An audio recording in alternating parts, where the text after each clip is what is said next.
ஒரே நாடு ஒரே தேர்தல் தொடர்பாக நடுவண் அரசு அமைத்துள்ள குழுவினர் முன்னாள் தலைமை நீதிபதி சந்திரசூட்டுடன் ஆலோசனை. மகாராஷ்டிராவை போன்று பீகாரிலும் சட்டப்பேரவை தேர்தல் வெற்றியை தட்டி பறிக்க பாஜக முயற்சிப்பதாக ராகுல் காந்தி சாடல். கேரளாவில் நிபா வைரஸ் பரவுவதால் பொதுமக்கள் எச்சரிக்கையுடன் இருக்குமாறு கோவை மாவட்ட ஆட்சியர் அறிவுறுத்தல்.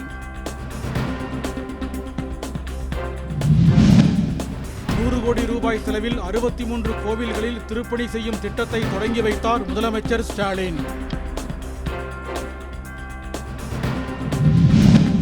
பணி நிரந்தரம் உள்ளிட்ட கோரிக்கைகளை வலியுறுத்தி ஈரோடு, சேலம் ஆகிய இடங்களில் பகுதி நேர ஆசிரியர்கள் ஆர்ப்பாட்டம்.